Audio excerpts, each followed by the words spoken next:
Good evening. I call the regular meeting of the Ames City Council for December 10th to order. And it's my honor tonight to read a couple of proclamations to get our meeting started.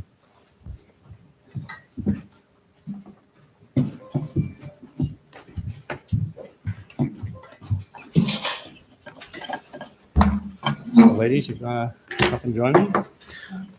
Carolyn, come on. Yeah.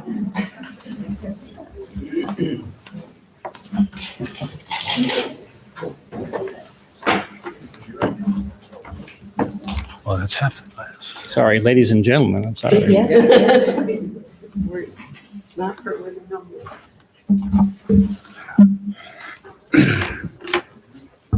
Well, it's my honor this evening to read a proclamation on the State of Iowa 19th Amendment Centennial Commemoration. Whereas in 1848, people gathered together in Seneca Falls, New York, and cited the unfairness of depriving women of the right to vote. And whereas the fight for women's suffrage from the first Women's Rights Convention to enfranchisement lasted more than 72 years, with all women from all walks of life, political views, and demographic backgrounds asking for rights to voice their opinions at the polls. And whereas Iowa women by the thousands have advocated for the right to vote, and suffragists nationwide turned to public education and persuasion. And whereas suffragists pushed for a single constitutional amendment granting female suffrage on the federal level, dubbed the Susan B. Anthony Amendment. And whereas Carrie Chapman Catt led the national movement by meeting with President Woodrow Wilson to secure his support for suffrage in light of the women's contributions during World War I. And whereas whereas Iowa was the 10th state to ratify the 19th Amendment on July 2nd, 1919, and Tennessee was the 36th state to ratify the 19th Amendment, making it the law of the land on August 26, 1920, whereby millions of women were enfranchised. And whereas the introduction, passage, and ultimate ratification of the 19th Amendment were the culmination of decades of work and struggle by advocates for the rights of women across the United States. And whereas the centennial anniversary of the ratification of the 19th Amendment represents a historical milestone to be lauded and celebrated. Therefore, I, John A. Hala, Mayor of the City of Ames, Iowa, do hereby proclaim the calendar year of 2020 to the 19th Amendment Centennial Commemoration. I encourage all Iowa citizens to continue strengthening democratic participation and to inspire future generations to cherish and preserve the historic precedent established under the 19th Amendment. It's my honor to present this to Linda, and do you have a few comments to make? Yes. I want to thank the mayor and the city council for supporting this proclamation. It's very important to us at the League of Women Voters. We are very pleased that this is the 100th anniversary of the passage of the 19th Amendment, giving women the right to vote. And it's also the 100th anniversary of the beginnings of the League of Women Voters. So we're very pleased. Our little chapter in Ames has been designated by the state of Iowa. We are having a kickoff for the 19th Amendment commemoration. We will be having a full day of events on February 14th at Iowa State University at the Memorial Union. There are plays, the cantor will be singing, will be playing songs of the season. We'll have special speakers. It's going to be an event not to be missed. We only do this once every 100 years, so you have to attend. So once again, we thank you on behalf of the League of Women Voters.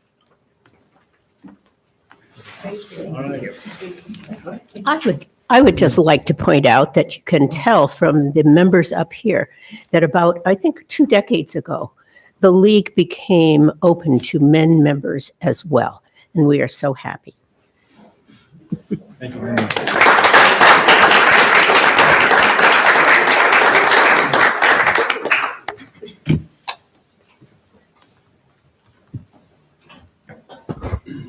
Well, thank you all for coming. The second proclamation is one that I actually was not asked to read, but I wanted to make because we had a very historic situation occur here at the Mary Greeley Medical Center. So I would invite our guests to come up here and join me here at the podium while I read this.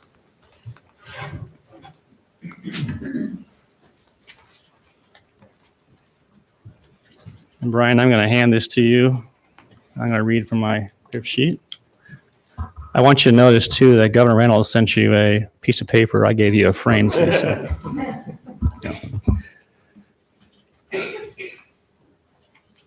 Mary Greeley Medical Center Week, December 15th to 21st, 2019. Whereas on November 14th, 2019, Mary Greeley Medical Center was named a 2019 Malcolm Baldrige National Quality Award recipient by the U.S. Commerce Secretary Wilbur Ross. And whereas Mary Greeley Medical Center is the first Iowa organization to ever achieve this prestigious recognition. And whereas since 1987, the Baldrige Award has been the highest and only United States presidential award issued for performance excellence in the nation that recognizes U.S. organizations and businesses that demonstrate an, quote, unceasing drive for innovative solutions to complex challenges, visionary leadership, and operational excellence, end quote. And whereas since 2011, Mary Greeley Medical Center has received numerous awards for performance excellence, including the Iowa Quality Center's Iowa Recognition for Performance Excellence Bronze Medal in 2011, Silver in 2012 and 2013, and Gold in 2024 and 2017. And whereas in 2018, the medical center became the first Iowa organization ever to receive a Baldrige site visit and received a best practice recognition in customer service. And whereas in 2019, Mary Greeley Medical Center also earned a Magnet recognition for nursing excellence, with only 12 hospitals in the United States ever having achieved both Baldrige and Magnet recognition. And whereas without dedicated Mary Greeley Medical Center leadership at the administrative and board levels, as well as full staff commitment to the process and implementation, this award would not have been achieved. Therefore, I, John A. Hala, Mayor of the City of Ames, Iowa, do hereby proclaim the week of December 15th through 21st, 2019, as Mary Greeley Medical Center Week. I urge every City of Ames citizen to join me in congratulating and recognizing the Mary Greeley Medical Center staff, administrative team, and Board of Trustees on achieving this historic milestone. Everyone in our geographic locale are fortunate to have a nationally recognized medical facility located in Ames, and one that continues to be fully committed to the pursuit of excellence in medical care. I just think this is something that we need to champion and herald in our community. What an amazing commitment. This started almost a decade ago, was achieved, but I think, to quote Brian, I may be wrong, but better is a process, is that right? It's not an endpoint, and they're going to continue to do that. But boy, how lucky are we to have a medical facility in our community that not only achieved this first award in Iowa, but also a magnet for staff, because nurses are so critical. And I was privileged to be at a session Friday morning, and I listened to the staff, and they are amazing in terms of working as a team. So I just think that we want to sing the praises. Lots of things that kind of can be negative at times. This is a very positive thing in our community, and I just wholeheartedly congratulate the administrative team, the board, and all the staff. And let's give them a round of applause. We'll let Brian go ahead and...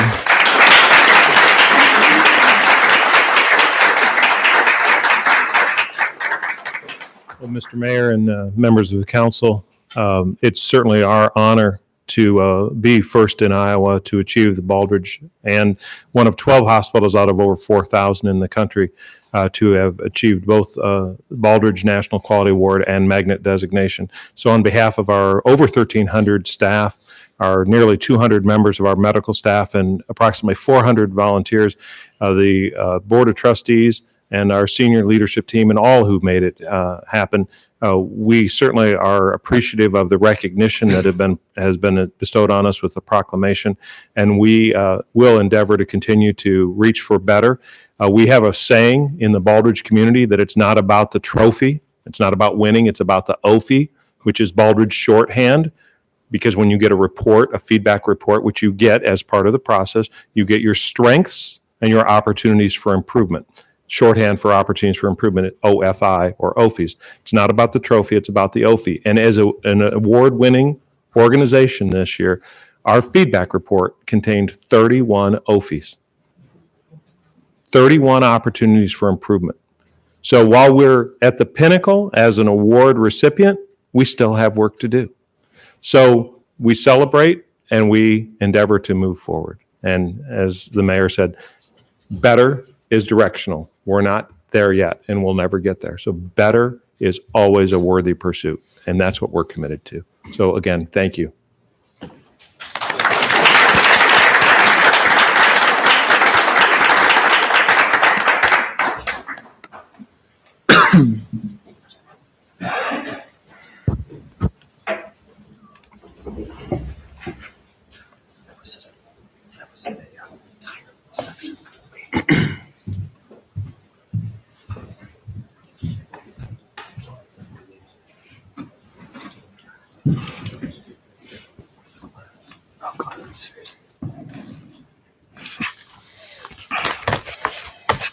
What a nice way to start our council meeting tonight.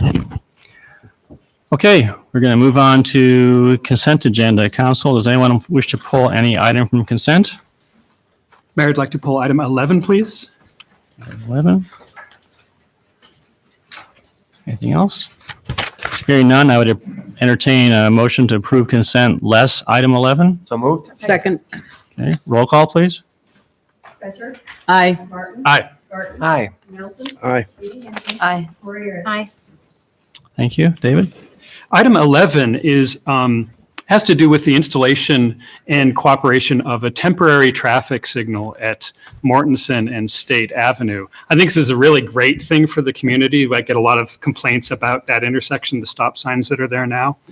The only question I have about this is, in speaking to people in Ames generally, I often am asked, can't we get a roundabout there? So my question is this something that has been discussed, or do you have any comments about that idea? Sure, thank you. This intersection is shared jurisdiction between the city of Ames and Iowa State. We have two legs, the north and south legs, and they have the east and west legs on Mortensen. So it's a shared project. So we've been working closely with Iowa State on the situation there and the proper improvements in moving forward. So we looked at roundabouts, analyzed those in contrast with the traditional signal and then future lane widening. Because of the special events that are experienced at Iowa State, and that corridor is used as entrance and exit to those many special events, it was felt that a roundabout wouldn't be able to handle those special events as well as a signalized intersection, that the traffic control would be much more difficult through a roundabout during those special events. Also, just from a weekday typical traffic flow standpoint, it's very high peak omnidirectional traffic. So in the mornings, it's very high peak eastbound, and in the evenings, very high traffic going westbound. And those one directional high volume traffic patterns aren't handled well by roundabouts. So because of those, we decided that a signal was the best approach there. Thank you. That's very helpful. Also, I imagine there would be a large price differential in having to construct a roundabout versus. Right, the roundabout would be more expensive. It would require more land from the corridors. So yeah, there would be a slightly higher price tag with the roundabout. Thank you. That's all I had. Okay, thank you. So no other comments. I'd move approval. Second. Okay, roll call. Martin. Aye. Garten. Aye. Nelson. Aye. Eden Henson. Aye. Corey. Aye. Fetcher. Aye. Thank you.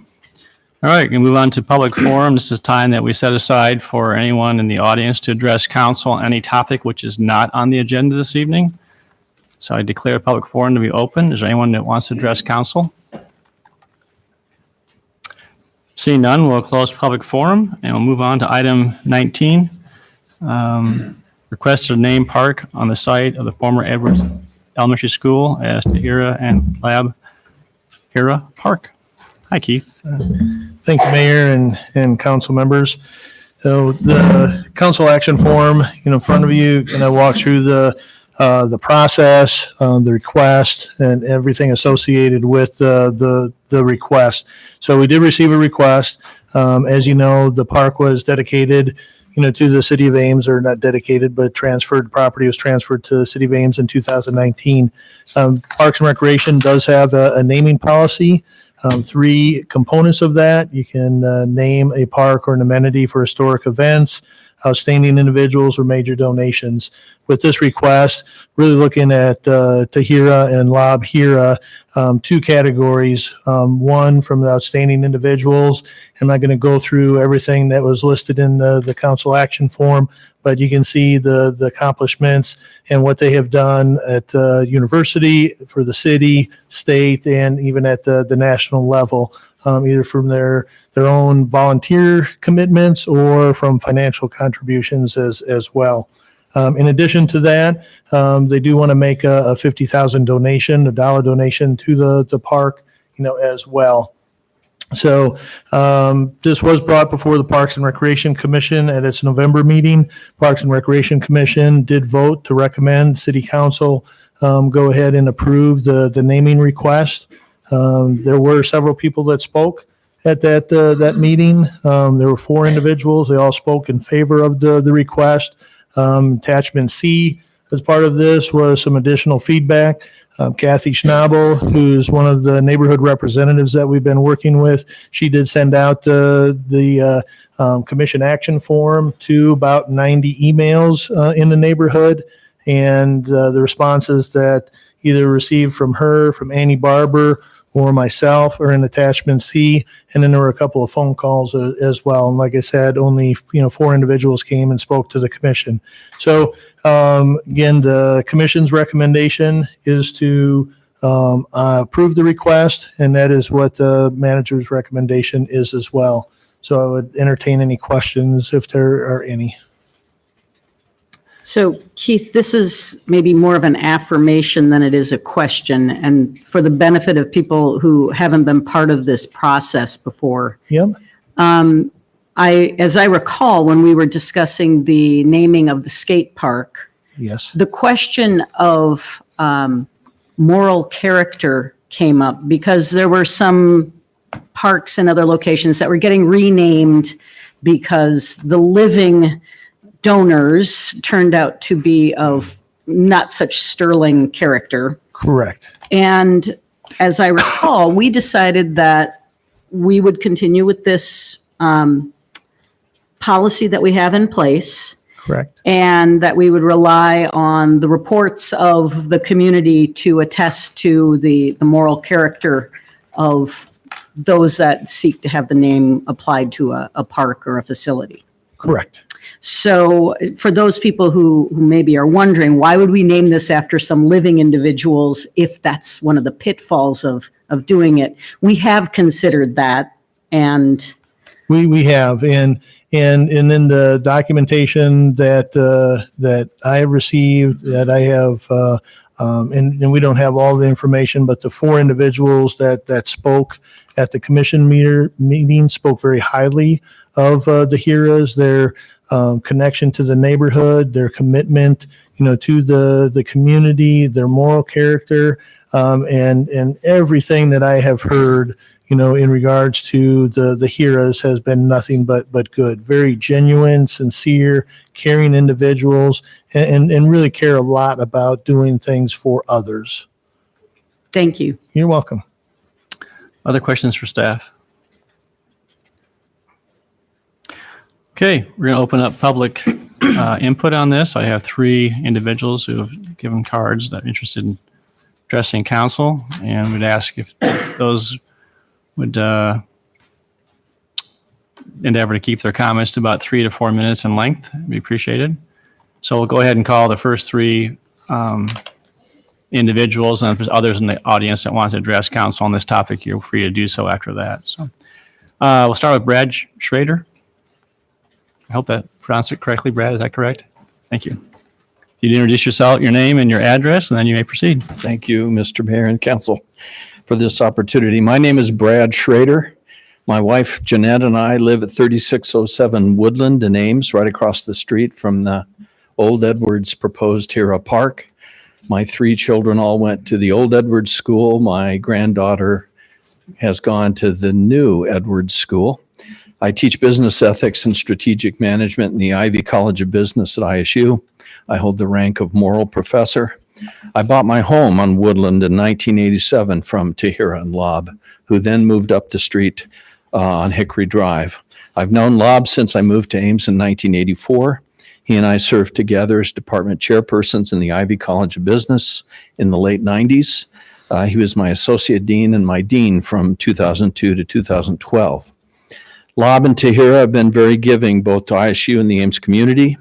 Lob was very generous in his support of the construction of the Jardine Business Building on the ISU campus, as well as supporting improvements in the Mary Greeley Medical Center in Ames. I've observed firsthand his generosity in support of individual ISU students and know of his support of ISU and his alma mater, the University of Missouri. Many others can attest to the positive influences the hearers have had on our community, included among them are many business leaders such as Rick Juergens, the former CEO of Hy-Vee, the Jardine family of Heartland Express, Dan Houston, the current CEO of Principal Financial Group, and Dave Kingland, the founder and chair of Kingland Systems, to name a few. Lob and Tahira identified an opportunity to give back to the community they love in naming the Old Edwards School plot. That is what they do. They view it as an honor, not as self-aggrandizement. They are generous giving people. I hope you will seriously consider honoring their gift. Thank you. Thank you very much. Jeff Johnson?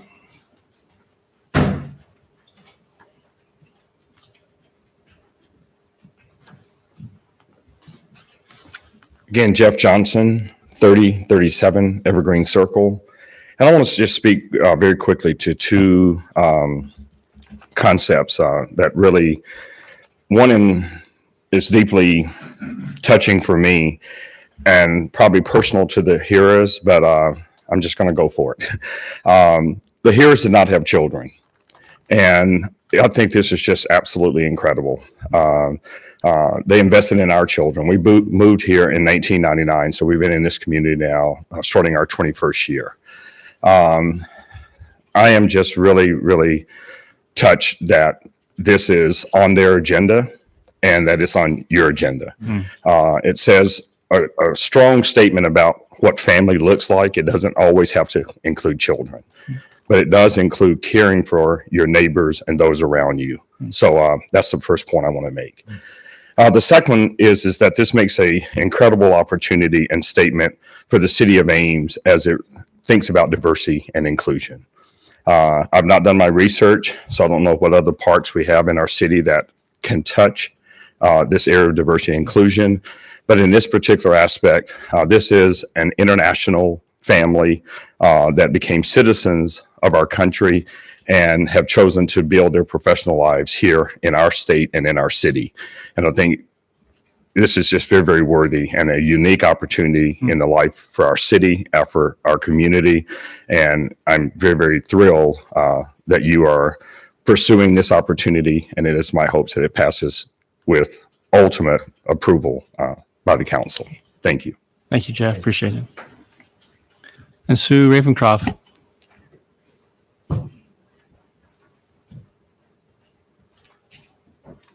Hello, Mr. Mayor, members of the council. Thank you for letting me speak. You already have I'm been well sorry, informed Sue, about. we know who you are. Would you, for the record, your name? Sorry, name Sue and- Ravenscroft. I live at 455 Westwood, which is around the hill, around the corner from the old Edwards plot. Thank you. And you already have been well informed about the heroes and their careers and their philanthropy and their civic involvement. And you know that it's really extraordinary and admirable. I'd like to just share a little bit of a human interest story. When I got a job offer from ISU, I also teach in the Ivy College of Business with Brad Schrader in a different department. Lob urged me to look at his neighborhood, his and Tahira's neighborhood, which is that neighborhood. And I did. I like old homes and I like mixed neighborhoods. And he told me what a great neighborhood it was. They loved this neighborhood. Another evidence of how much they loved it is when they sold the home that Brad bought, they could have moved. I mean, they were administrators who had good salaries, no children. They could have moved to the McMansions. They could have moved to the biggest, most expensive home in Ames. They chose to stay in what is a very economically diverse neighborhood. We've got little starter homes. We've got some really big homes in that neighborhood. The old Doran home is there. But it's a really mixed neighborhood, and they loved it. And I also got to know how much they loved it when we had a dog named Motley. And Motley, it was my job to give Motley his last walk every day at night. So I would walk, for, I don't know, half a mile or so every night.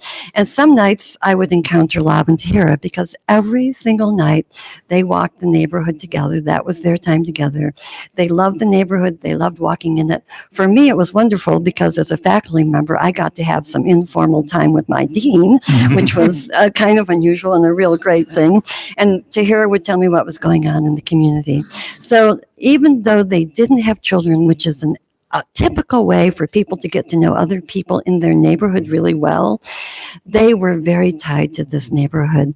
So I really hope that you will approve the name change. I understand that people are very sad about losing the Edwards identity. And I still refer to my neighborhood as the old Edwards School neighborhood when people ask where I live.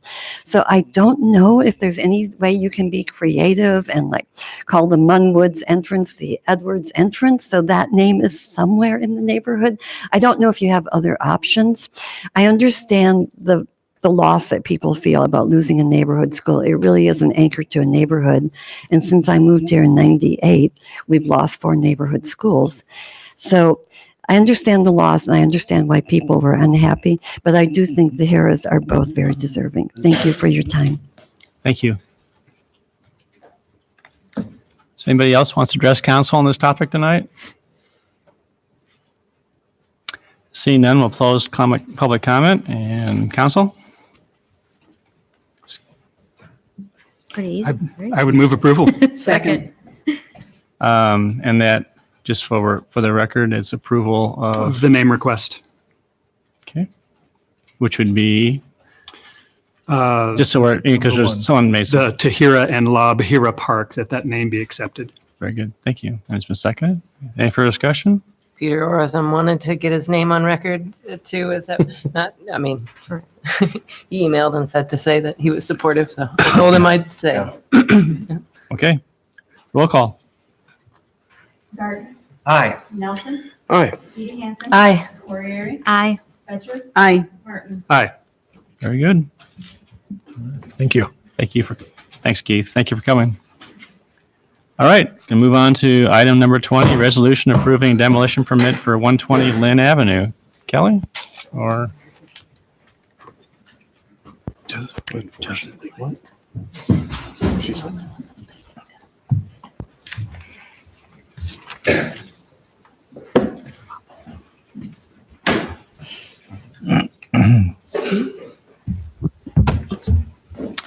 right, thank you very much. The application for demolition before you is from the Kappa Kappa Gamma sorority located at 120 Lynn Avenue here in Ames. The Kappa Kappa Gamma is requesting to demolish their existing home and construct a brand new facility. The current home has been owned by Kappa Kappa Gamma for approximately 70 years, and the building was constructed around 90 years ago. The zoning currently is a high-density residential zoning. It is also in the East University Impact Overlay, and the standards in that overlay require City Council approval prior to demolition of any structure that is currently or has formerly been used by a Greek organization. Staff has been working through with the owner on a minor site development plan for the proposed new home. The proposed new home is slightly larger than the existing, an increase of about 4 bedrooms. And the site plan has been reviewed this past summer, and so they're ready now to come forward to request demolition from you. They've submitted their application along with some financial numbers that you have as well. You also have a copy of the site plan. And so with that, I would open it up for any questions that you might have staff. Do you know the background of the original ordinance that requires this to come to council? My understanding is that this was really put in place at a time when the Greek system was maybe not as strong as it is now, and was really there to prevent Greek houses from being sold, torn down, and have apartment buildings put in their place. Is that a fair understanding of why this is there? It was definitely an outcome of the university area impact study. So the city spent a lot of time looking at the university impact. We have an east and a west, and Campus Town was also part of that analysis. So it was roughly the 2006 timeframe. And what you described is from what I understand from reading that documentation, that was a concern at the time, is if the Greek homes were to leave this area, what were the replacement uses? What happened to the structures? What would replace those structures if they were demolished and allowed to be used as other uses allowed in the RH zoning districts? That was definitely part of it. So are there any other building types in town that require a demolition permit to come to council? The historic district requires the HPC to review them. But other than the historic district, it is only this overlay. You have on 2 occasions, as the city council, used a temporary moratorium on demolition permits. One of them was to allow for this ordinance to be adopted in the first place. The other was a year ago in the downtown Gateway area. And that's my understanding of the demolition restrictions in the last 20 years in the city. Thank you. Kelly, the staff report goes into some history of other houses that went through a similar approval process. And this is for either one of you. The staff is recommending that we approve this. Could you speak to the question of how this proposal fits with prior projects that we approved? Did we say, was there 4 that have been granted? Yeah, 4. So I think, so 2 were granted before I arrived 6 years ago, and then 2 have been granted since I was here. So one was actually for the parking garage that abuts this. It was a little bit different in that it actually wasn't being used, if I recall, at the time as a fraternity or sorority. It just had been in the past, and obviously it didn't really comport with the idea of building a parking garage. So that one was granted. The other ones were replacement houses of a Greek house for another Greek house, and the rationale seems to be in varying levels of detail that they would like to reinvest in a new home versus rehabilitate the existing home for a variety of reasons. Commonly, sometimes it's been to add capacity because they couldn't do it within the footprint that they had.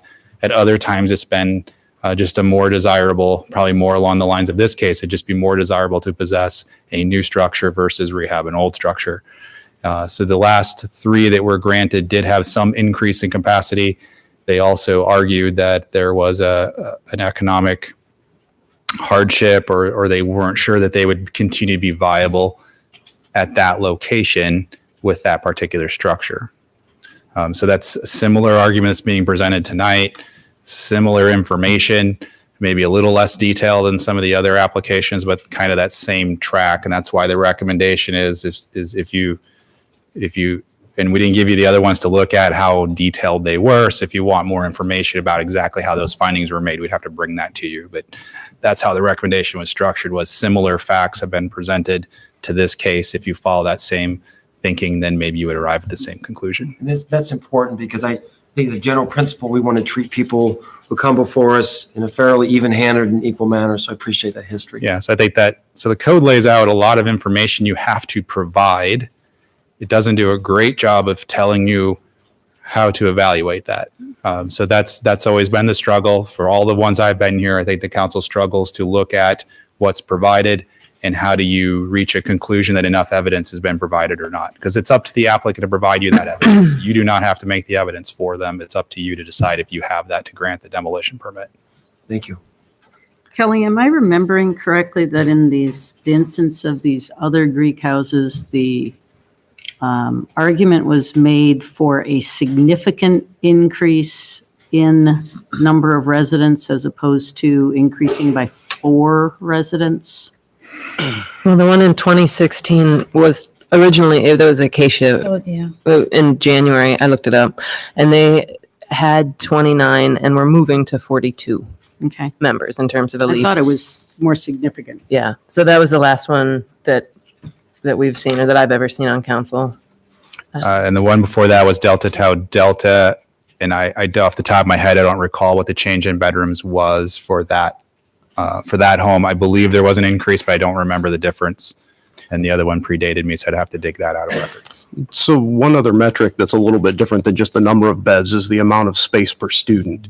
And so you can have a capacity that's 50 and you can go to 55, but you could, and I don't know if that's the case here, but I know of other houses that have done this as part of this process, has increased the amount of square footage per student 25, 35, 40% even. So the capacity isn't necessarily the absolute metric that you can look at with that. And that goes back to the competitiveness in the marketplace. Yeah, and I remember when Sam Schulte was the ex officio representative, he made that same comment, is that, it's becoming a more competitive environment, and increasing the space per student and just the use in general of the house and how it's used, and keeping up with what students today want was, I guess, he couldn't vote, of course, but it was his way of persuading all of us, I think, to vote in favor of that particular project. The documents do show that the existing lower basement and 2 stories each have 5,000 square feet. And the new one's going to have 7,000 square feet per floor. And the upper floor, I'm just looking at one of the pages, council, in the packet. It shows there's 3,174. This is the Beacon Schneider report. 3,100 square feet. They're going to have 7,000. So there's going to be a significant increase in square footage. So that supports your position, Chris, that it's both square footage. In the report, it talks about program space and chapter rooms and stuff like that. Other questions for staff?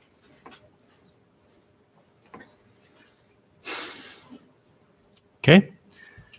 I'll open up public comment. Is anybody in the audience that wants to address council on this particular topic this evening? I didn't know I needed to sign in. That's okay. If you want to just come in and just announce your name and address, and then you're welcome to speak. I'm Gail Shaluga, 120 Lynn Avenue. I'm the current house director of Kappa Kappa Gamma, and I apologize for not signing in. I didn't know if you would need me to say anything, but if there's anything I can add to it for you. I graduated from Iowa State in 1976, lived in that exact same house. So it's a very exciting moment for the chapter. We have approximately 1,300 alums who are behind us, willing to support us for the next 75 years. We are a very strong chapter on campus, and I'm always proud to be a Kappa and be a Cyclone. So if there's anything I can answer for you, I'd be happy to. Did somebody have a question about occupancy? It was a question about what the occupancy for previous houses was. Oh, okay. It's clear from your report what. Right. your We're plan very is. fortunate, and we've been filled both semesters. I know some of the houses are struggling, but location. Gail, could you just give us maybe just a quick overview? We've got your materials that were provided, but why not just renovate? Why tear down and build something new? Could you give us just a quick overview of that? That'd be Well, helpful. one, we flood constantly through the storm sewers. I'd only been here a few months, and we had one of those torrential rainfalls, and it came up through the storm sewers. Our whole lower level was to the tune of $25,000, right where our deductible was. And then it happened the same year. 2 years ago over Christmas, we had to have part of the lower level excavated because there was some soil compression. We had an engineering study, and when we opened it, we expected to see something. It was just compressed soil. Back in the 70s, the northeast corner of the house was mud-jacked. So it's time. You know how people say, a place has good bones and just needs a little renovating? Well, we look good, but our bones are weakening. And so you had some people analyze the potential of making investments in Yes. rehabilitating it, and you decided that It wasn't economics- feasible. Yeah. It okay. wasn't feasible. We need to pull the house forward. And I thought I heard somebody say to come up to the standard of some of the apartments. And these group of students are different than the group of students, when I lived here. But it's a competitive situation. We have approximately 170 members and want to give them as much of a positive living experience as possible. The electrical system, the plumbing system, the roof. I could go through the list of maintenance that I've encountered in the last 4 years. So, and we believe in the chapter. We believe in the Greek system. We believe in Iowa State. We appreciate that. This is a substantial investment Oh, tell me in about the it. community. And so thanks for answering those questions. Mayor, could I ask a question too?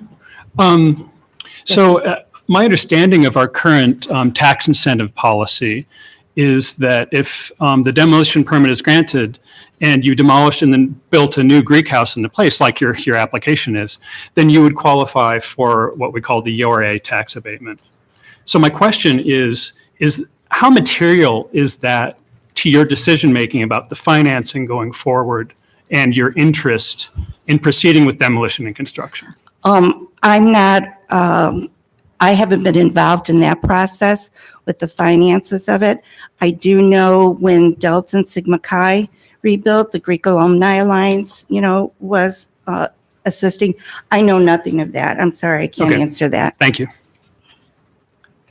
Any other questions? Thank you. All right, thank you very much.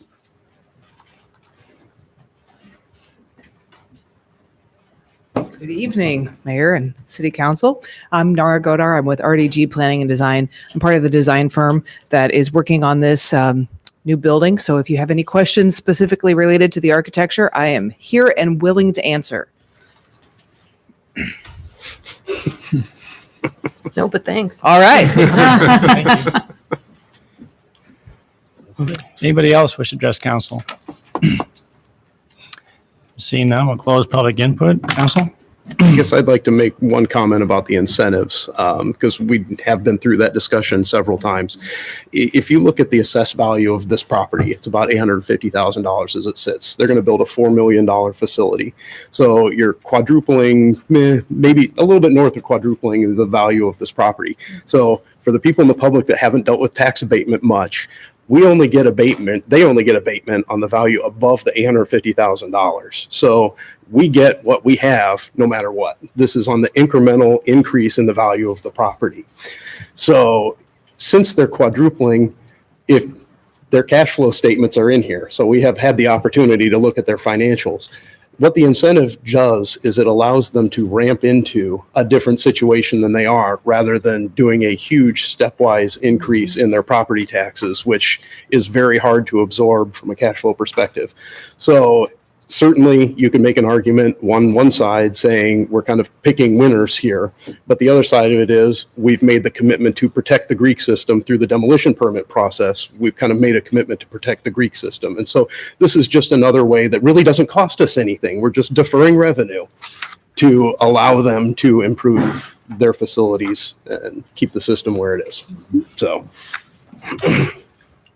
I will say that when it comes to Greek issues, I'm not as connected to those populations necessarily. So when I speak on behalf of those populations, I'm not necessarily coming from having interacted with them in the past.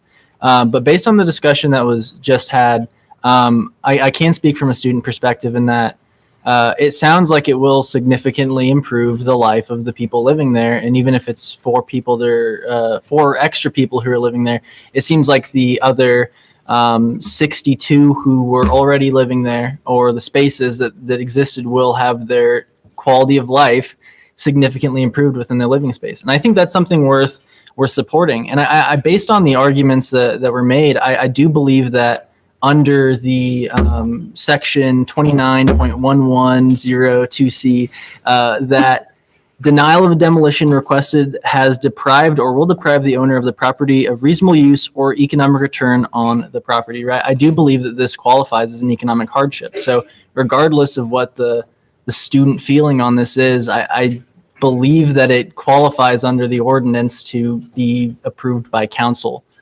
So I would urge you to approve the request from the sorority home.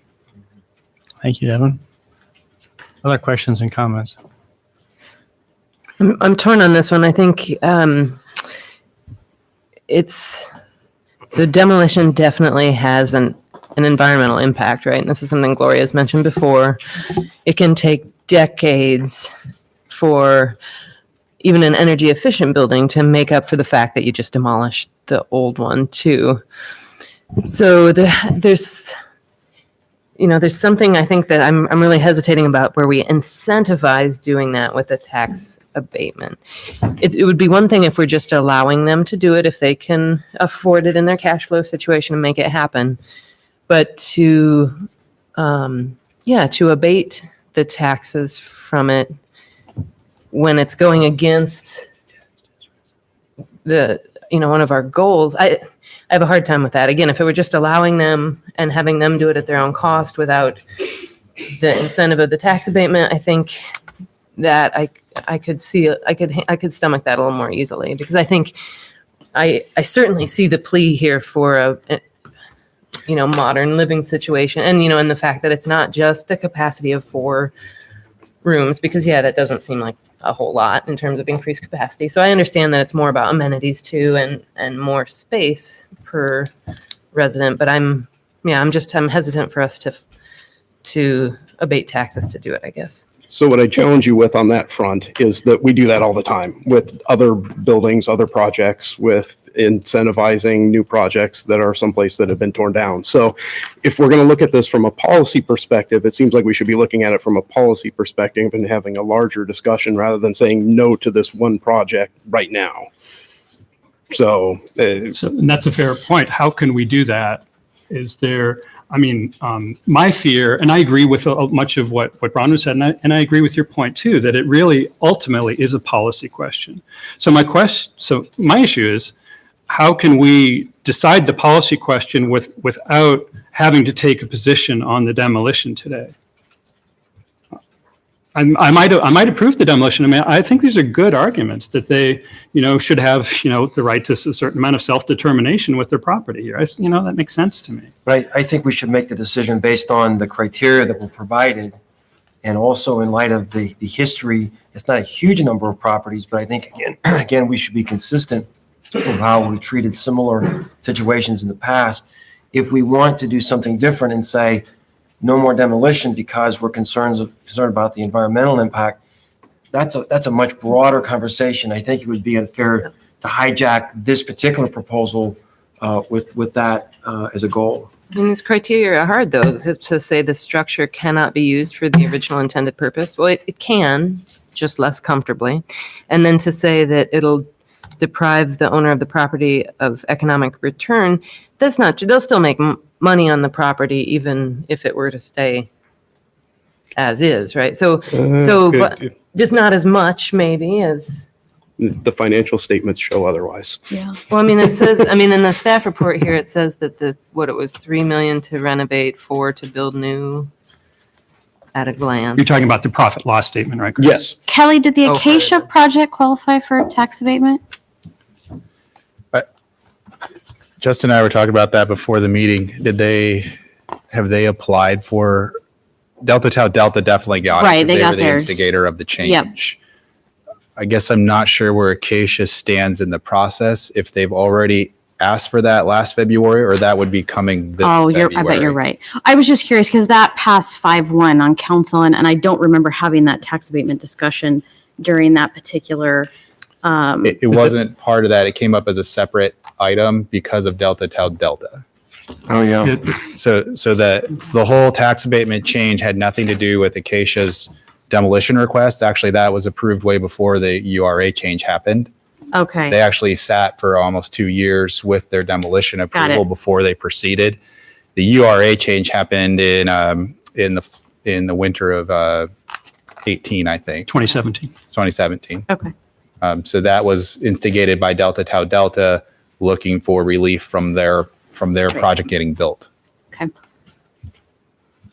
So I'm usually in the position where I'm arguing that from the perspective of the reason we established the overlay in the first place, which is what Chris was asking about. And it's hard for me to get past that original configuration of the university impacted area east, which was to preserve the Greek houses as historic. And the fact that Nora is assessing this for us. I know Nora because she's a former president of Preservation Iowa. I worked with her. I trust her assessment that this home has not enough of the historic fabric left, and there isn't enough integrity to the structure to say it's historic, unlike some of the other homes that we have seen preservation done, like DU. But I struggle with the issue of, is this really economic hardship? And ultimately, I agree with David and Bronwyn that whole policy of abatement rolls into the issues of sustainability, and it's a bigger discussion than what we're doing tonight. And heaven knows I'm not the person to be looking at spreadsheets, because I look at it and I think I know what it says, and then I look at it again and I see it through Chris's eyes. So it's difficult for me in this situation where I know that the house is not historic to construct a strong argument either way. And in fact, that's what I see in the staff report, that there's a lot of information that focuses on what the applicant has argued or what the applicant has said, as opposed to something that says definitively, we know that this is a situation of economic hardship. So I guess I don't know that I've had it proven to me that we need to demolish the house. What additional information would be beneficial from that standpoint then? I don't know. Nora, it looks like you wanted to add something. Is this acceptable? Yeah, let's see if we can get through this tonight and get a decision. If not, we may have to defer. Go ahead. So are you going to reopen the public hearing? Yes, we'll reopen public comment. Thank you.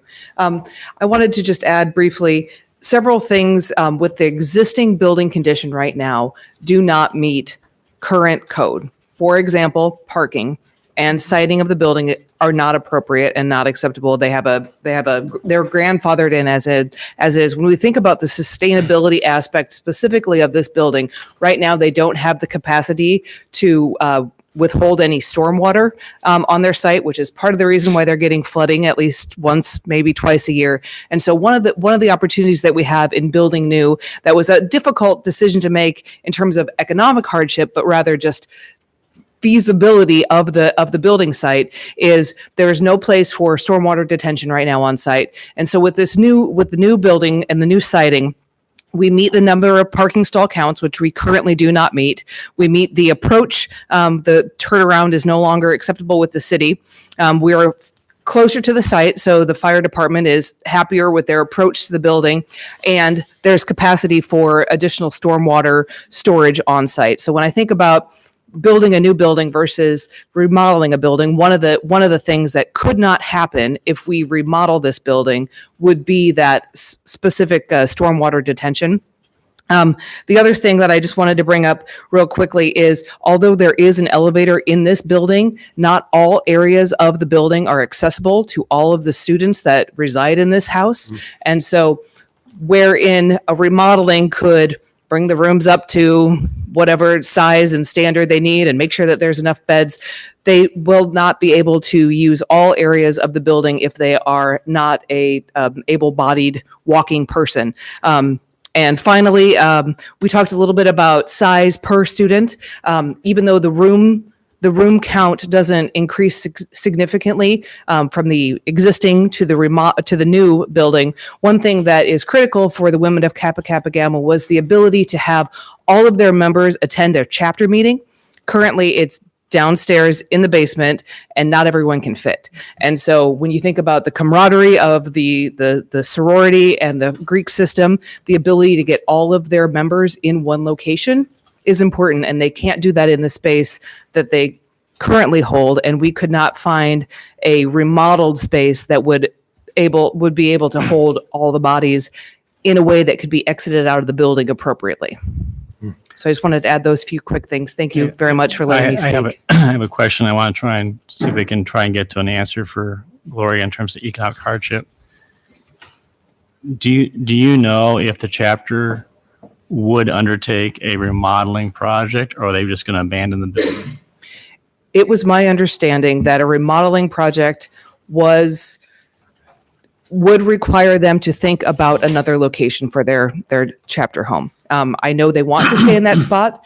They've been there 75 years, but because of the flooding, because of the fact that they can't fit the people in the room, and because they don't feel that even with a $3 million remodel that they will be able to meet the needs of the current student, I don't believe that it is given that a remodel will happen in that area. I have one. I know you can't. I appreciate the fact. I didn't want to put you on the spot saying would they or wouldn't they. I think that. But it's a fair question. Well, I think there's a train of thought I want to go with, but we'll let Devin if you had a question. Yeah. So let's say they went with a remodel, and let's say they stayed in the same location. Would it be fair to say that 10 years, 15 years from now, and these same problems still exist, the demolition would have to happen anyway in that same circumstance? The amount of money that the women of Kappa Kappa Gamma put into their house every year for remodeling costs has grown significantly over the last several years.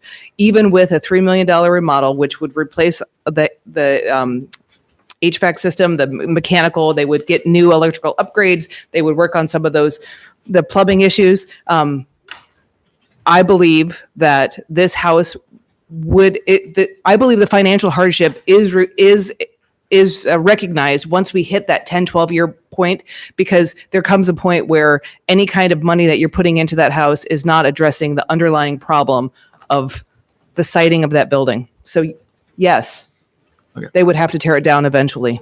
Okay, thank you. Thank you. Thank you. Thank you for your time. Kelly, so let's just, I'm going to leave public comment open in case someone else wants to come back, but let's just say that they decide that they do not want to put the money in the facility, and they decide they want to sell it. The value of that property is going to be pretty low because of all the identified issues. Someone's going to have to fix that property up and put a lot of money into it. So could someone purchase that property, a developer, tear it down, or they have to come to council and ask for permission to demolish that house because it currently was a Greek house? And where I'm going with this is that I could see there could be a significant economic hardship if all of a sudden that becomes a worthless piece of property. Some may just say, I just can't invest money in it. I'm not going to put money into it. And they're just stuck with a piece of property they can't really do much with. I'm just trying to tease that out. That's why I'm asking. Yeah, so I think that's the test case we haven't seen with the demolition ordinance. So anybody, whether it's a Greek organization or developer, has to come to council. So if they chose to sell it on the market and leave and go build a new house somewhere else, someone else bought this and they don't want to use the structure, they have to come to you to demolish it. They'd have to prove that it can't be used again as a Greek house because it's clearly been used as a Greek house, and that there was an economic hardship for having to use the structure for another permitted purpose. So that would be the real question. They would have to come in and say, yeah, I'm not trying to be a Greek house, but another Greek house could buy it. There are new Greek organizations that have come to Ames in the past few years, looked for houses to buy and occupied them, or built or figured out how to acquire a site to do that as well.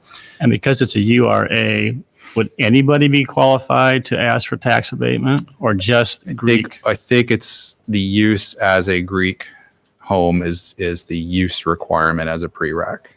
So a developer may not qualify if they want to do it for a private development. If it was council, right, if it was just for another kind of group living, or it was for household living / apartments, that's not eligible for tax abatement. and there's no guarantee that if they were to sell it and a developer purchased it and council approved that and didn't give them any incentives, that the same quality or appearance of structure would be built as what's being proposed by Kappa Kappa Gamma. No, it would have to be very similar. So the overlay has design requirements, including building articulation, roof pitch requirements, materiality, change in plane. So it doesn't require that particular structure, but a lot of those features that you see would be incumbent upon any design, whether it's an apartment or not.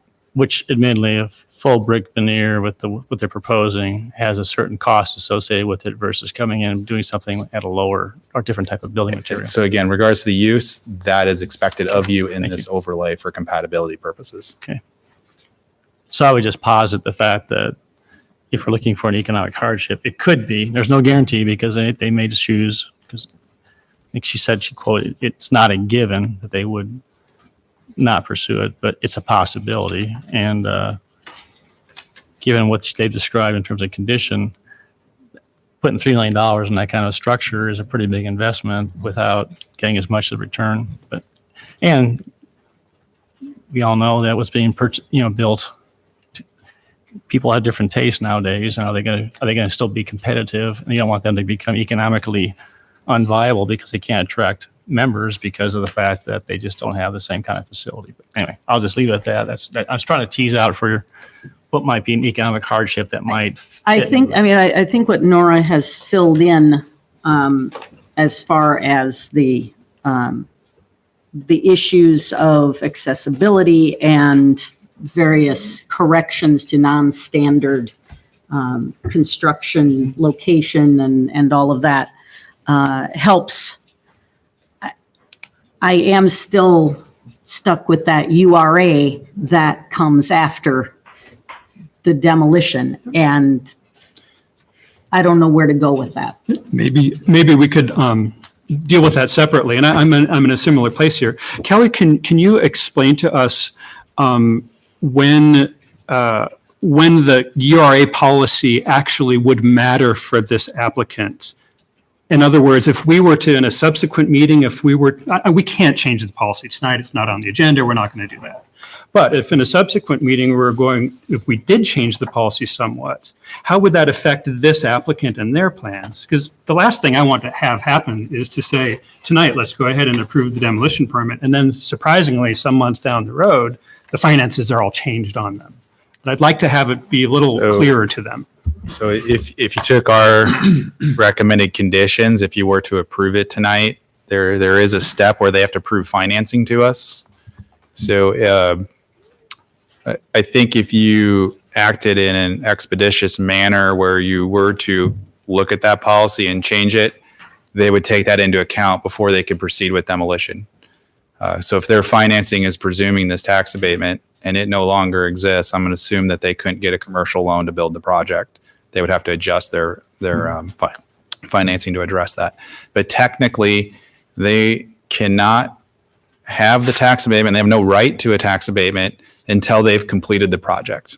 Even if you started in good faith in Iowa, you're not obligated as a council to keep it there until it's done. You can change it while a project is under construction. So while that wouldn't be ideal, it would be legal. I mean, that would obviously, if you have that intent, I would urge you to deal with it sooner rather than later, rather than wait 18 months and leave somebody in limbo. Yeah, for sure. And I know this council is very passionate about integrity, and I think that would be a tremendous breach of public trust and integrity. And I know that you're not even suggesting that, Dave, and I appreciate you bringing that up. I'm on record saying that's not what you're thinking about doing, and I appreciate that. And just for clarity, once a project has been authorized for abatement, they get to complete that full schedule, whether you delete the abatement for the future or not. So someone that's already been granted that abatement, like Delta Tau Delta, they would get to that benefit through the life of that schedule. You asked about Acacia. I believe they have not received final on their home yet, so they could not have applied yet for it. So I think the only one that's actually receiving abatement right now is Delta Tau Delta. Did you have something else, Rowan? I was just going to suggest, if we could we in this circumstance, move to set a discussion of the URA policy at a future meeting and then move on this request. No. I don't know why we wouldn't vote on this now. Yeah. Sure. let's Well, I just meant, do it tonight. no, I didn't mean delaying. I just meant in that order So, tonight. all right, just a point of clarification. Are you saying that for future projects or that would be applied to this particular project, Roland?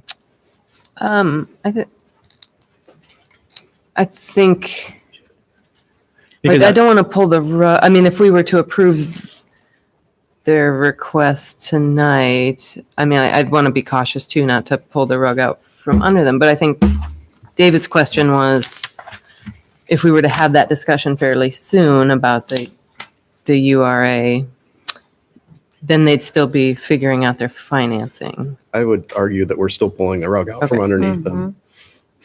Okay. Yeah. Sorry, you'd argue that if we approved the demolition permit tonight No, and then if- changed the ERA. If we're looking at changing the URA, we need to, Do it soon. No. we need to do it after this project. Correct. So let them through. Oh, I see. You would need to say something like any project that's already After been this, approved, it takes effect after that point. Yeah, I mean, I think even that I'd be okay with, I guess. at this Mayor, you ready for a motion? Well, Just a second. First of all, I got public comments still open too. I got to close that. But do you have anything else that you want to say, Romney? Before you? no, I'm good. Okay. I missed what you said before Tim spoke, though. You said something. Oh, I was just saying, as long as we could be committed to having a discussion about the URA, I'm kind of sympathetic to letting this one through because because like you said, doesn't have any historic significance that needs to be protected in this case. So, I mean, I think as long as we're on board having that discussion after, I'm on board letting this one through first. You certainly make a motion to put that on a future agenda and have a timeline put associated with that as well too. And then staff would also know that if someone else comes in talking about this kind of project, that they need to be aware of the fact that this is coming before council and it may change the factors. So don't go too far on it. Yeah. Right. Okay, I'm going to close public comment. Tim, you ready? Move alternative one. Second. Which is With moving forward with the project as proposed. Yes. conditions, yeah. With the conditions that are set forth in 1A, B, C, and D. Yes. Okay. All right, any further discussion? Two things that haven't come up tonight. We are a very important partner with Iowa State, and this is an opportunity for us to partner with Iowa State on a critical Greek construction project. I think we've got ample evidence that this is a good project. And the second thing, this is a wonderful project. I feel badly that we're having to sort of pull ourselves to this. We're talking about the swapping out of an $800,000 project. We're going to put a $4 million project in its place. I mean, most cities in Iowa would be jumping up and down and doing somersaults, and this feels like a hard lift for us. And I think it's a great project. I'm excited to see it come along, and hopefully we can be supportive of this tonight. I agree. It sounds like a great project, but I don't want to overlook the fact that we, without making some sort of course change in the process, we're committing to probably $700,000 of foregone taxes that don't go to the city, they don't go to the school district, that don't go to DMAC, that don't go to the county. And that's something that I think we have to do fairly intentionally. And with those foregone taxes, we are incentivizing something that maybe isn't going to meet our sustainability goals. And not every city in Iowa is considering moving forward on a climate action plan and looking at ways to be more sustainable. So I will support this, but I really want to have that discussion about those incentives and what we're incentivizing along with incentivizing a great project. We're incentivizing things that could go against our own goals. So I do want to make one comment just about the value of this property. So if you build a new building, it's going to be assessed at the construction value of the project. If you remodel a project, or building, it may not be assessed at the value of the building plus the amount of that you put into it. So to say that we're actually only deferring, but foregoing that entire incremental amount, it's probably not. I mean, this could jump from, I'm not an assessor, but it could jump from 800,000 to 2 million rather than 800,000 to 4 million. So there's those kind of implications to just keep aware of in the back of your head. We're not giving up that whole amount. It's not forever. And it is not forever.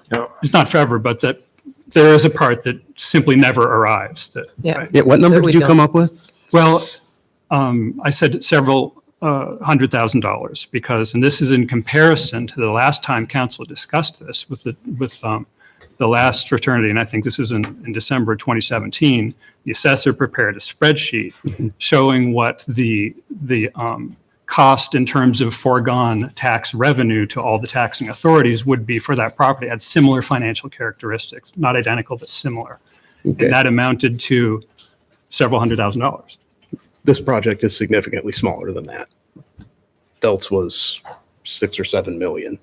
So it's still not a small number. I'm just saying that it's. Yeah, I'm not claiming to say what the number is, but I think it's in the hundreds range. All right. And I would just echo too. It's like a great project. And so I don't want you to get the sense that our hesitation is because of the project. I think it's just these bigger issues of sustainability and, and taxing and things like that will get figured out. But again, I think we can move forward with this and feel good about it. Okay. Roll call. Nelson. Aye. Edie Hanson. Aye. Corey. Aye. Betcher. Aye. Martin. Aye. Gartner. Aye. Very good. Granted. Thank you for coming and your comments. All right. Oh, everybody's. We're going to move on to item 21. Hearing on proposed amendments to the zoning code regarding stacked driveway parking for single family and two family dwellings. Good evening. So this is a follow-up item that we identified very late in the guest lodging ordinance, and we chose not to confuse the issue at the very last moment. So we're bringing this back as an independent item. It does reconcile the policy of the rental code to count spaces on a driveway, whether it's an owner-occupied home or not. The zoning ordinance uses a phrase, owner-occupied is allowed to use stacked parking on their driveway to meet the code. We haven't been doing that for a long time. So we're proposing as staff to allow for single-family dwellings, whether they're for owner-occupied use or for the rental code compliance, to allow for stacked parking.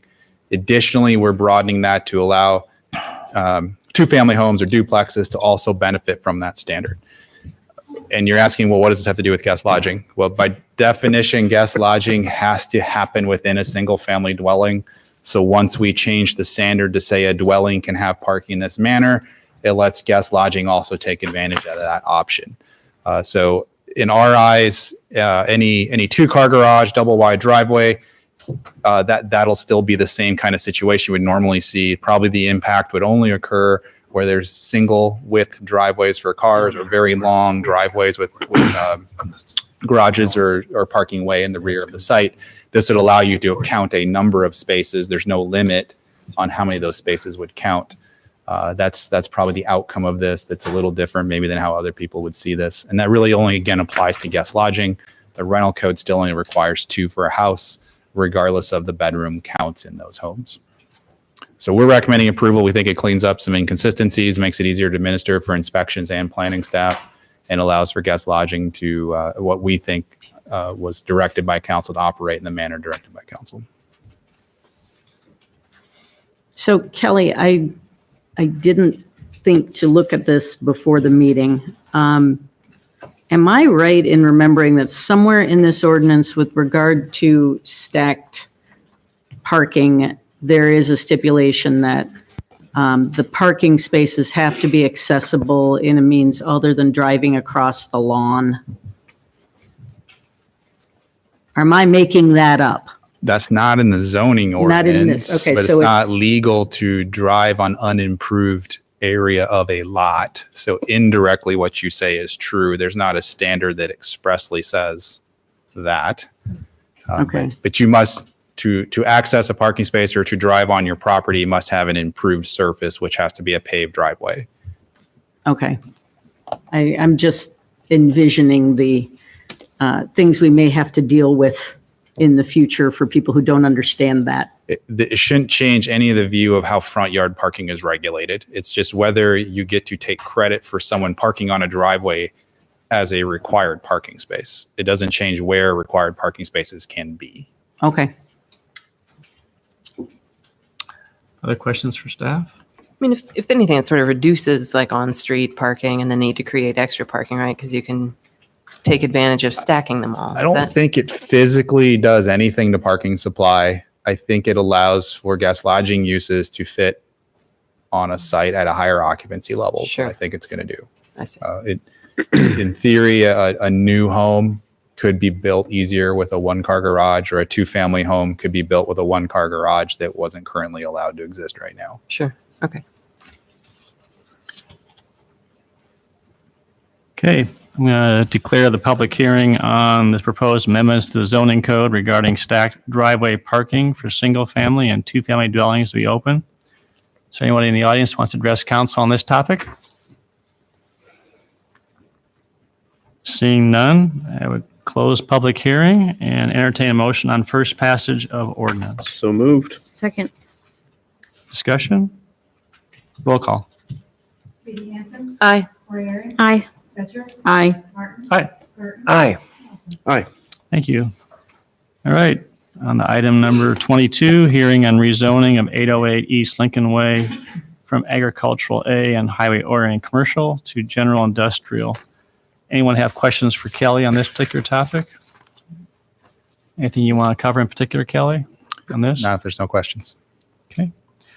All right, I'll declare the public hearing on the rezoning of 808 East Lincoln Way from agricultural to highway-oriented commercial to general industrial to be open. Anyone in the audience want to address council on this? Hearing none, close public hearing, entertain motion on first passage of ordinance. So moved. Second. Discussion? Roll call. Corey. Aye. Fetcher. Aye. Martin. Aye. Burton. Aye. Nelson. Aye. Katie Hansen. Aye. Okay, moving on to item 23, hearing on vacation of water main easement along north edge of Collaboration Place right-of-way from Plaza Loop to South Riverside Drive. Any questions for staff on this? Seeing none, declare the public hearing to be open on this topic. Anyone who wants to address council on this one? Seeing none, close public hearing, entertain motion on resolution approving vacation of easement. Move approval. Second. Roll call, please. Fetcher. Aye. Martin. Aye. Burton. Aye. Nelson. Aye. Katie Hansen. Aye. Corey. Aye. Okay, under item 24, council, was informed that on the agenda, it says motion accepting report of bids, resolution approving.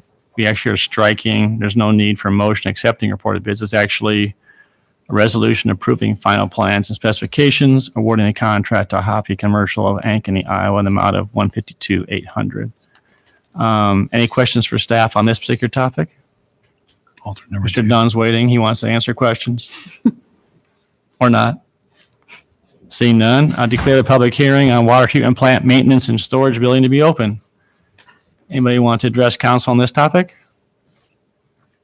Seeing none, close public hearing, entertain motion on resolution approving final plans, specifications, awarding contract to Hoppy Commercial of Ankeny, Iowa, in the amount of $152,800. So moved. Second. Roll call. Martin. Aye. Burton. Aye. Nelson. Aye. Katie Hansen. Aye. Corey. Aye. Fetcher. Aye. Okay, moving on to item 25, ordinances. Entertain motion on second passage of ordinance regulating massage establishments. Move on second. Second. Roll call.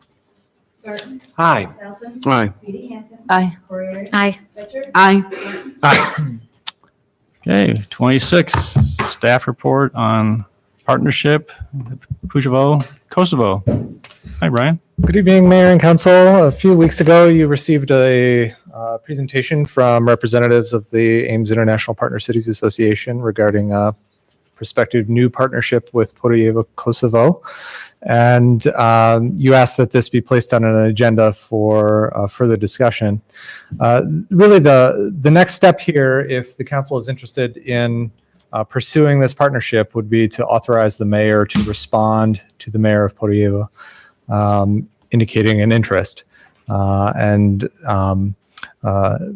there may be some travel required on the part of the mayor or on the part of representatives from Kosovo to come here ultimately to sign a partnership agreement once that letter of interest has gone through the process and the partnership needs to be formalized. So there may be some additional steps in the future, but right now there really is just a very brief step of authorizing the mayor to respond back. I think that's all I have for you. There are representatives of the Partner Cities Association here that may have some further information if you have questions. So Brian, it doesn't look like we have significantly increased the money for the Partner Cities Association, even when we had 2 partner cities in the past. I recall it's been fairly steady. For some time, it was about $5,000 a year. I think there were some increases, perhaps in the last 10 years, and then there was some money carried over from time to time.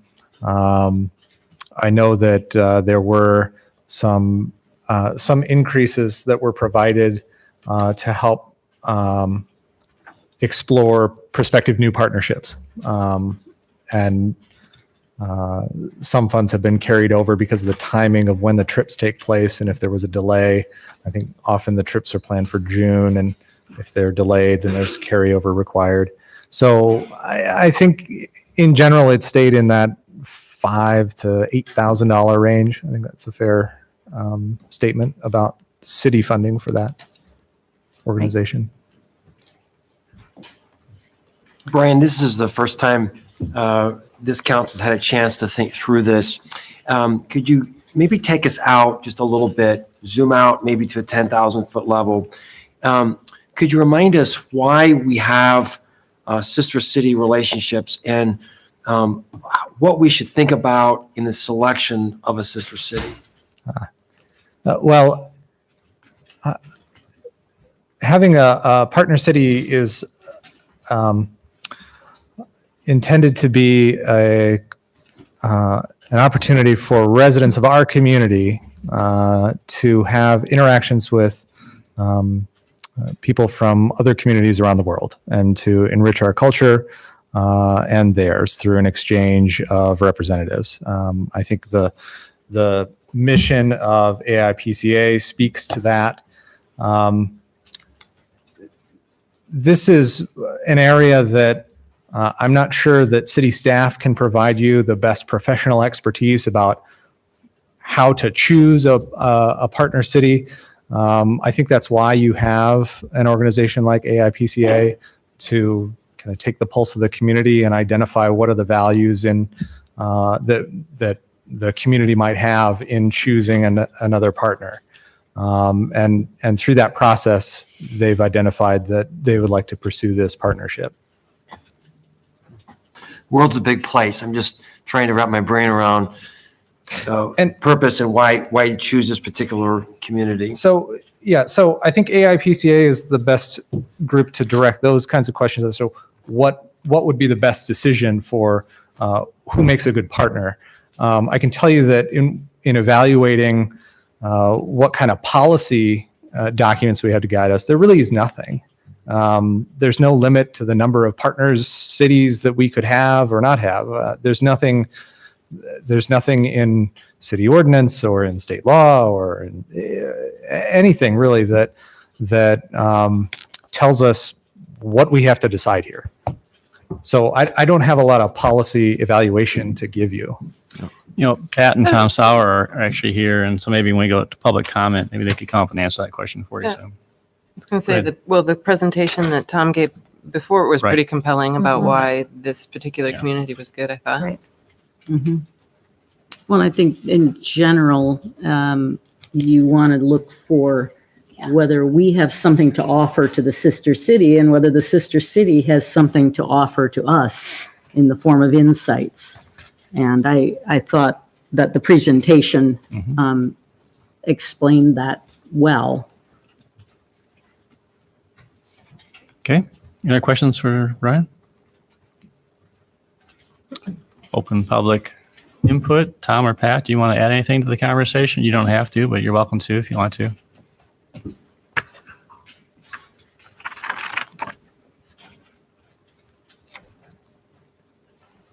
Maybe you just, Tim, if you want to just restate your question, maybe they can answer that question for you. Sure. I mean, just for the people that are watching, and there are thousands of different communities around the world that are communities that are similar in size. Just remind us why this particular community. Yeah, usually the contacts that we receive begin with the Iowa Sister States organization. And so I think what they're doing is they're trying to partner cities in Iowa with similar interest, kind of scale, size, geography, economies in other countries. And so Kosovo is sort of a natural for Iowa because it's primarily an agricultural country. So there's a lot of common interest, and that's a good starting point for these relationships, that you have some familiarity with, agriculture in this case, but then of course all the cultural differences that add to the strength of a potential relationship and exchange.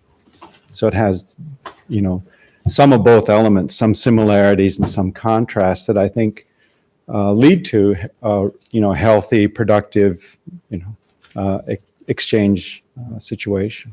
Okay, thank you. And there have been other communities from other countries, for example, Italy, that have approached us in the past. There's not been a sister country relationship, and they've always been weak and not following through, versus when you have a sister state connection, that it is a serious connection, that they're interested. At least that's been our observation over the last few years that we've been involved. We appreciate your hard work and thinking through this and coming up with a thoughtful proposal for the city council. You're welcome. Thank you. Anybody else want to address council?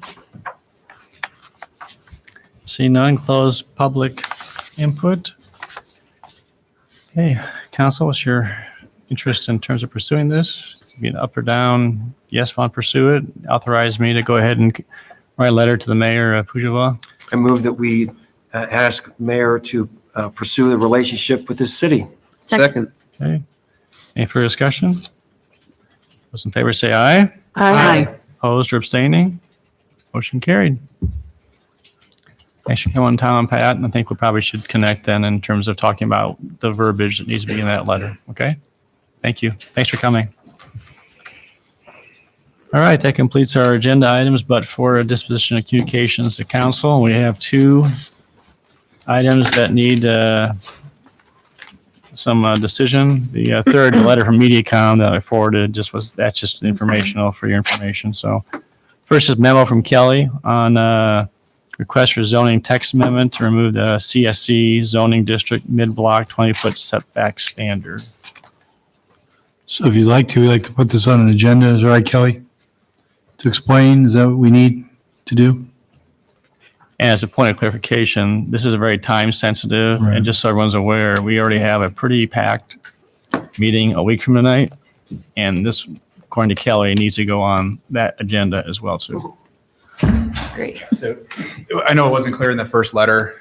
The benefit of this is the 2,500 block of Lincoln Way project, and they have approximately 60 of a 90-day due diligence period left. If you don't look at this until January, they probably can't proceed with completing their due diligence in a timely manner. So I don't think it's a long discussion item. I think it's an explanation of the ins and outs of a change. It would be a minor change if I was to take this on. It would not be a far-reaching applicability to many blocks in that area. But I think if you want to discuss it, it's appropriate to go on the next agenda. I move that we put it on the next agenda. Second. All right, those in favor say aye. Aye. Opposed or abstaining? Carried. Thank you. And then the second one is a memo from Mark regarding my request to council to coincide the expirations of appointments of council members to different boards or commissions.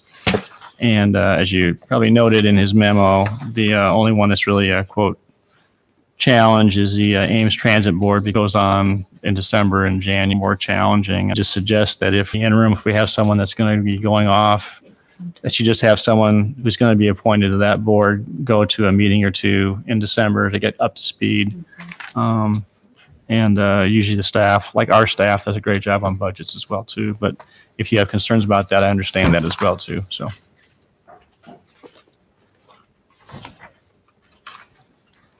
So the next step for this would also be going on an agenda. Next. But for the next one so that we could take it up in the coming year. Actually, what we would ask is that so if we can try and get this on so that we would be able to actually have Mark help me. We have to change an ordinance. Is that right? Yeah, we got to change the ordinance. And so we would just ask for passage of the passage of the ordinance and then suspending the rules for second and Right. third, and then we basically get that taken care of, and then we can go ahead and everyone would be on the 12/31. So whatever board we're on, our term would end December 31st, and we would start a new. That's correct. Okay. That's correct. Yep. And then that way it makes You it be so ready much for next easier. week? Otherwise, we got people Yep, trying to that's get fine. shuffled around. Yeah. Actually, I've already drafted it, so it can be ready. So I would move that we put this on the agenda for the next meeting. 17th, yeah. Okay. Those in favor say aye. Aye. Opposed? Thank you. Thanks, Mark. All right, council comments. Let's see. Amber, why don't you start tonight? Nothing for me. Kevin? Nope. Gloria? I found out at the National League of Cities that I'm going to be reappointed as the chair of the University Communities Council for a second year. So I'm looking forward to that. Congratulations. That's it. David? Nothing tonight, thank you. Tim? Nothing. Chris? Nothing tonight. Alan? Nothing for me. Okay, I'm going to ask a couple questions. We had a good discussion on the URA. Does anyone want to make a motion to put this on a future agenda and have a time limit, like have it on the agenda by March? And also, is there any interest, are you concerned about putting a moratorium on those while they're in the process? You could put this on the agenda for discussion, further discussion, but I was just trying to close the loop on what you talked about during the demolition permit. If not, we can let it go. I think I want to see the work plan first. It might, Sounds like a good idea. yeah, it might make more sense to Just put it, bookmark it. yeah. All right. Very good. All right, we need to go into closed session, so I would entertain a motion. And Tim, you want to ask the question? I would be happy to. Mr. Lambert, do we have legal reason to go into closed session? Yes, you do. Iowa Code 20.17 subsection 3 allows the council to go into closed session to discuss collective bargaining strategy. Mayor, I move we go into closed session. Second. Okay, roll call, please. Nelson. Aye. Lee Hanson. Aye. Corey. Aye. Betcher. Aye. Martin. Aye. Garten. Aye. Thank you. We're going into closed session then. Thank you.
Okay. Give the media a second to get caught up. Anybody out? Is there anybody that wants to come back in or not? Who would it be? Okay. All right. We are back in open session, and I would entertain a motion on resolution ratifying the 2020 to 2023 collective bargaining agreement with the public, professional, and maintenance employees local 2003. So move. Second. Okay. Any discussion? Roll call. Katie Hansen, Aye. Corey, Aye. Batchor, Aye. Martin. Aye. Garten. Aye. Aye. Thank you. And entertain a motion on resolution approving memorandum of agreement with IUOE Local 234 regarding water and wastewater operator and assistant operator classifications. So moved. Second. Roll call. Corey, Aye. Batchor, Aye. Martin. Aye. Garten. Aye. Nelson. Aye. Katie Hansen. Aye. Very good. Thank you very much. And just for those who may be still watching, we have another meeting next Tuesday night, and we got our work session next Thursday night. So we got meetings still coming up. Oh, and by the way, I forgot to mention, Tuba Christmas is this Saturday. So 11 o'clock is one of those, and we're going to be in the City Hall auditorium this year, not over at the church. We got more seating capacity, so please come and enjoy a wonderful concert. So, all right, entertain motion to adjourn. Move we adjourn. All right, we are adjourned.